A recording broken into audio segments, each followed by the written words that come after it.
Welcome to House of the Dragon episodes 4 and 5 review. Yes, Nadia is hooked. Why? I keep being surprised. It's totally Because it's Game of Thrones. It's I kind love of historical fantasy. drama. Yeah. Well, Game of Thrones I couldn't get into because every time I walked past when it was on, there was somebody raping somebody, and I just find that all a bit too. No, I think it's unnecessary. I think Right. if you've got to have too much of that, then there's not a lot of something. There's something missing. Something missing. It was very much appealing to the sort of prepubescent teenager. And the pubescent first teenager. episode of this, I was a bit worried because very early on, somebody stabbed somebody up the bum, which was like, oh God, what's this going to be? And then I think they chopped their balls off. So I was a little bit, Yeah, there was that. oh, am I going to be able to do this? Yeah. Yeah, there was that. Yes. Well, they were quite indistinct. They were furry and fleshy. But I was hooked because the acting and the writing was there. And I thought, wow, I'm going to go to episode 2 and see if they tone down a bit the gratuitous sex and violence. Obviously, you want a bit because that's part of a historical That's medieval drama. times as well, isn't it? Exactly.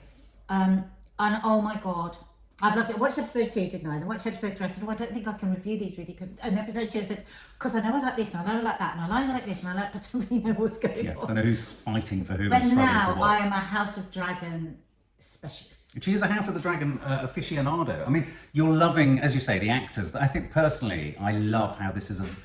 This isn't about battles and wars, though that's coming and that's in there and it's the backdrop and all that. Wars of relationships. But yeah, exactly. And I think what's so clever about this, and I think in a sense this is kind of knocking the Lord of the Rings thing into the long grass a bit, is that this is that classic. This is melodrama. This is about family. I love melodrama.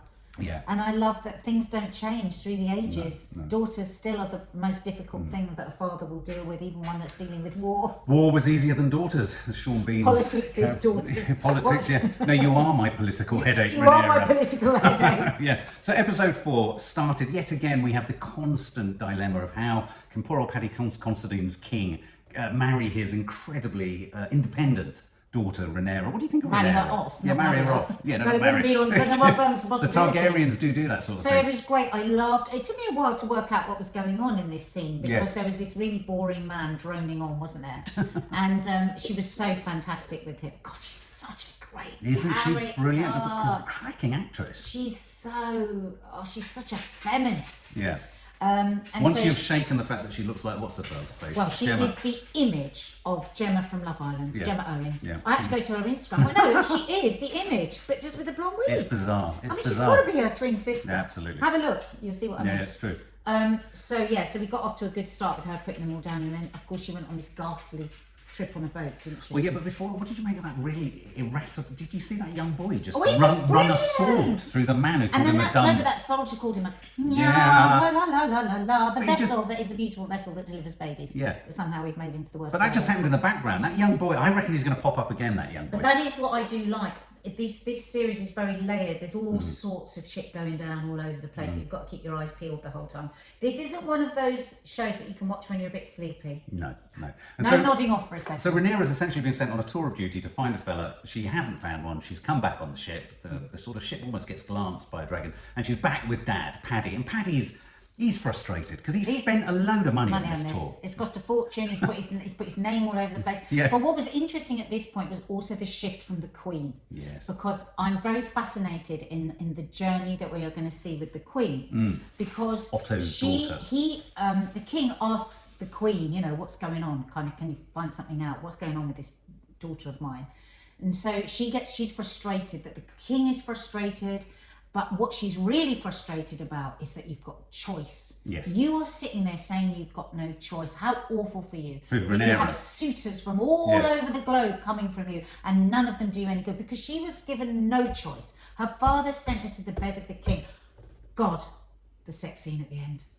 It's haunted me. It's literally haunted But me. can I just quickly we'll ask? save that to Yeah, later. can I just quickly ask? Paddy Considine's king. I really like how he's playing it because he's Matt Smith's character, his brother, keeps saying he's not a kingly king, and in many regards, he's not a kingly king because he feels things and he is breaking with tradition in that he's making Rhaenyra his heir. It's a brilliantly written, brilliantly acted part because if he was just a violent, vicious Yes. king with all the other violence, all the other violence and stuff we're having to watch, I would lose interest. But what you've got here is a good man that can be a very kingly king, because the wife that he loved and adored, he was prepared to slice her from her nun up to her chest bone to rip out the son he wanted more than anything. So he has got that in him. I mean, but is that him, or is that a consequence of his age, that's the the king. times? That's the king. That's the king. Yeah. That above everything else, you must provide an heir. Above the love for your wife, above knowing absolute, to torture your wife at the end after she's just gone through hours of labour. Oh my God! And when Rhaenyra says, "What are we to? Why would I fear war when we are locked up in a prison and forced to push babies out of our body?" That's war, men. That's war. It's true. And yet, and yet he has I this. prefer to be out on a bloody horse gladiating people. Taking people's kidneys out, stabbing them up the bum, chopping the balls off? Yeah, than being locked in a castle, having to have sex with men with swords all over them, and then deliver babies. Well, I got very excited when Rhaenyra found a note and then found a secret door. I love a secret door. We loved a secret door. We were very excited. And it went down. Who knew how horny it was going to get? Yeah, horny? Well, it did get. Well, she walks amongst the people. This is her awakening. This is her moment where, as a young woman, she is shown by her dodgy uncle. Well, no. The ways of the world. It was grooming. That's what it was. Precisely what he it was. has titillated her and titivated her all the way through her childhood. And then, at a point when she was at her lowest, he took her out into an exciting theatrical world. He even took her to the theatre so that she could see how dodgy. But didn't you like the theatre? I thought the theatricals were great. I thought it was really clever. Because that was like their version of social media. Yeah. She discovered She was like, it. oh shit. Yeah, this is and how manipulative of the groomer. Listen, you might think you want to be queen, but listen here, matey flip, none of them do. Then he takes her down into a brothel and gets her going. Now, what did you think about that? He groomed her. Did you feel it was explicit, gratuitous? Was this I a sort thought of it was return to Game of really Thrones? good because, yes, there were some bits like, oh, that's okay. It's only Wednesday evening. It's only a wet Wednesday. But, A wet Wednesday. It certainly well, was wet. It Was a wet Wednesday in there. Did he have sex with her? The veils and everything were really good, and I just thought it was really classily done. Right, and of course, so Daemon, Matt Smith, essentially ravages her, or tries to. Again, he rushes. I'm convinced that he can't perform.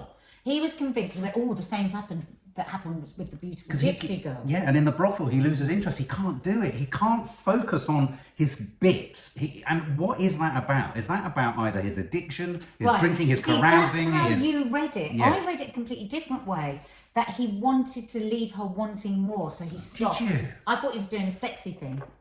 God, But Mark thinks he couldn't do it. No, what do you think? We'd love to know. I feel he's struggling because, well, there's a moment in episode 5 where I think that's kind of not, that's given sort of, they double down on that as an idea. Cross-cut with this, as she's finding finding herself and her sexual awakening in the underworld of the city. The king has that awful scene where she calls his queen to the room, and that moment particularly hit you, didn't it? When the courtier, the lady, came in and said, "The king asks for your presence." No, listen. This has kept me awake at night, the horror of this, because believe you me, there are women right across the globe that are going through this, like through their whole lives.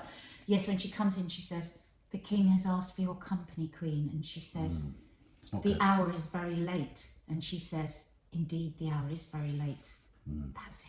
And then the next thing you see is him on top of her. Oh my God. Oh my God. And what we were seeing there, because I said to Mark, I think she's going to kill herself.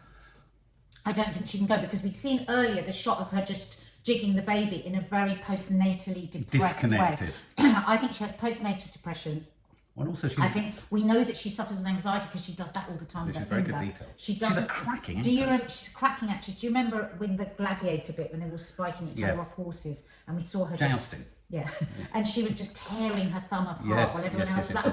But she is a manifestation of many things, because of course she's a complex kind of political pawn in all of this, because she is the daughter of Otto, Rhys Ifans. He has his own aspirations. She now has a son with Paddy, who, strictly speaking, traditionally should be the next heir. So there's a bit of pressure coming in there. She also now has no freedom. She, as you rightly say, she sees her friend has all this freedom. She has a baby, which has given her this sort of postnatal, sort of postnatal aspect to her. But so I thought she was going to kill herself, and then the next thing we do is we see her in bed with him with all his sores on his back, and she's just dead.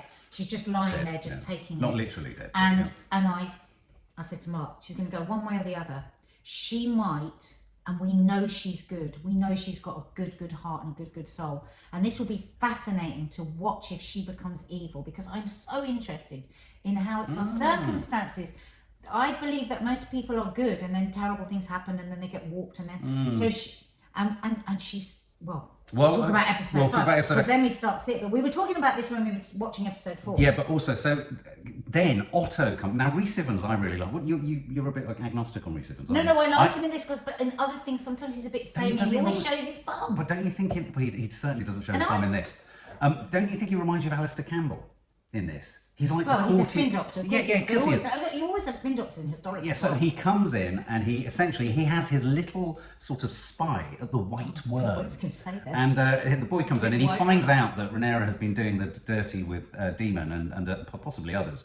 And he then obviously uses this information to kind of tell the king, because he's wanting to kind of throw a rift between the king and Rhaenyra. But we did know that he feared being the messenger. Yes. And my God, I loved the king. Yes. When he stood up for his daughter. I loved that king. Yeah, it's and another I good forgot, moment. only for one split second, that he'd split his wife open with a knife to get the baby out. Well, he defends his daughter, but the seed of doubt is in there, and that was the moment where he confronted Daemon. Do you remember? He goes to the king, he's thrown on the floor, and the king says to Daemon, "Your heart is blacker than I thought." But I mean, can you His heart believe is that black, he hasn't chopped his brother's head off? He's very tolerant. I mean, there's about 10 times by now that I would have chopped his head off if I'd been his brother. And we mustn't forget, of course, in episode 4, Rhaenyra has her dalliance with the knight, with her doorman, with her... Oh my God, I was screaming at the screen, don't take your boots off. I know. Don't take it. It's going to take 6 days to get his armour off. Just unzip his trousers. And it was like madness. And I was like, tell me they're not going to get caught. Tell me they're not going to get caught. He'll have had a codpiece on and all sorts of things like that. Anyway, so she's been so awakened by her sexual sort of discovery. That now she's happy because now she's got a plan. Because she had no idea. She's discovered what she truly loves. Right. She loves sex and she loves power. Therefore, she has a future as a monarch. And possibly the most chilling moment, when the bishop or the assistant brings in the tea. And that comes back to haunt her in episode 5. Because what was it? Well, it's like the morning after pill. Yeah. Episode 5 starts with Matt Smith and a curious exchange between him and his estranged wife on horseback. I'm so glad we finally saw the wife, and I'm a bit upset that she died. Because she was really good. Wasn't that hideous, the way she died? Oh my God. No, but he was... If we have any doubts about him being a sociopath, he is a sociopath. He's a sausage and a half, because he essentially, the horse, it's just awful what happens to the wife. So he... Oh, God, but then he doubles down on it. He couldn't consummate with her. That's what she said. But we have seen him consummate with the gypsy girl, but he just couldn't have an orgasm. Yeah, but he's got problems down there. He's got issues, he's impotent. And that is twisting its way through his character. Having sex with the gypsy girl. God, I love that line in episode 2, I think, when she said, "I have lived with fear all my life. I am tired of fear." I like that. I like where they get some dimensionality to a character they would have normally in the first series thrown away. No, she's good. She's got some fire in her belly. Now, that sex scene that we saw whenever we saw it, when she was like going, "Oh, God's sake, here we go," because it was going on and on and on. Maybe I imagined that they were having proper sex and he couldn't. But maybe it was that he could. I think it's all of those. I think he's struggling down there. No, I think we've got to go to pure impotency now. He doesn't have an... I think he's impotent. I think so do I. I've been saying that all along. You didn't. And I've now... No, because I was confused by the scene in episode 2, but now when I think about it, maybe he was trying to... Yes. Anyway, well, she reminds us that he's impotent. It could explain a lot of his troubled behaviour. This is why he behaves like the way And episode 5 was pretty much all of episode 5 was about the political convenience of marrying House of Targaryen and joining it with House of Valerian. And these are 2 big towering houses. This is a political shenanigans. Again, we don't, I'm not au fait with the absolute nuanced details of what this means for the wider world and all that kind of stuff. But you can see it's a marriage needed of convenience. It's a marriage needed to shore up Paddy Considine's power, and a bit of negotiating going on there about who's going to carry the surname and all that kind of stuff. And of course now we're seeing him very, very ill. Yeah, he's incredibly ill. What do you think he's got? If you've got any ideas, can you tell us? I think leprosy? Is it syphilis? No, it's not leprosy. But he's not a sleeper arounder, is he? Of course he is. Well, he's not. He's a king in medieval times. Maybe syphilitic, I don't know. Someone thinks he might have been infected by one of the blades on the throne. Someone suggested that. I mean, that's quite No, because then that sepsis would be gone by now. It'd be sepsis. Okay, well there you go. But yeah, so he's very ill, which for me, that my love of historical dramas, and I think it's all the suppurating thingies and the leeches and and they were putting maggots to feed off his dead flesh. Leeches? No, they're leeches. No. But in one of the other episodes, they had maggots. Oh, sorry, in maggots. His dead flesh. Maggots eat the dead flesh. Yeah. So I love all that stuff. So and he was standing. And you thought, oh my God, he must feel so ill. I don't like his cousin. His cousin, which is his cousin? The mother of the boy that Valeria is going to marry. The mother of Rhaenyra. Oh, the one who should rightfully actually have been queen. Yeah, Why? I don't like. Well, because she was a cousin. But she was she's his cousin, but he was the cousin of her father, who was the king. Oh. So she has in her somewhere there is going to be a frustrated ambition. She says she's given up. Yeah, but she is it not parked in her rather beautiful dreadlocked husband? But so what I loved about the telling of this part of the story is we leapt to the boat. He's negotiating the selling of his daughter, the marriage, and we are imagining that she's going to be very unhappy with this. We cut to her having a lovely walk on a lovely beach. Yeah, it looked like Camber Sands. The first beach we thought was Cornwall. Second beach, Camber Sands. Yeah. But you used the phrase lavender marriage. Yes, because I was like, oh my God, she was in full control on the beach. We can get married. You can like Goose. I'll like Duck. Goose is too fatty for me. He said he's tried to like Duck, but he doesn't like it anymore. He knows he only likes Goose. I was slow to the table on the Goose and Duck euphemism. Oh my God, it's a lavender marriage. I've noticed him. I've written on my notes. He is gay. I was like, really? Is he? Right. Okay. Because I thought they were talking about food. Yes. So, but of course, this presents all sorts of dilemmas for the knight. But don't forget, the knight. Her knight is absolutely crestfallen and in pieces because he's broken his oath of purity to his chastity, and he's had sex with her, and he loved it. And and he loves her, but he comes clean. He goes to the queen. No, we can't go there yet. Why not? He comes to her on the boat first and says, let's run away together. Oh, that's right. She turns away, and this is something else I want your guys' opinion on. When she turns away from her and her eyes sparkle and twinkle, is she thinking for one moment to run away and be free? Or is she only thinking, well, I'm not giving up the throne and I want him as well. I can have it all. She wants everything. That's where she ends up. But was there a moment? I didn't see the moment in her eyes. I think she's absolutely drunk on the power she's discovering at from her having fingertips. An orgasm. And he was so, I thought he played so well, like the 14-year-old. Yeah, we've all had totally it. The 14-year-old that's in love with you and you go, no. Did you get a bit of ick with him? I got a bit of ick. But before then, well, I got a little bit of it when he took his boots off, to be honest. To be honest with you, he piled up all the arms. Don't be so stupid. Yeah. You're going to get caught. Yeah, absolutely. So he's obviously an idiot. It's a fool in love. Yeah. But when, so he did. He asked her to run off. So she set off a chain of events by dismissing him in the way that she did and leaving him feeling like a whore. And what a wonderful turn of events that we have. Him going, you're treating me like a whore, because she was. And I love the fact that they used the line. I'm just interested Full credit to George R.R. Martin for flipping the sexual politics on its head in a medieval time. It's very clever what they're doing here. It's very clever. No. But also he then does go to the Queen because he's obviously realised that he's fucked it up. He doesn't go to the Queen. The Queen calls him. Yeah, well, exactly. And that was scary. That was scary. But when he used the phrase, please don't geld me. That means take the balls off.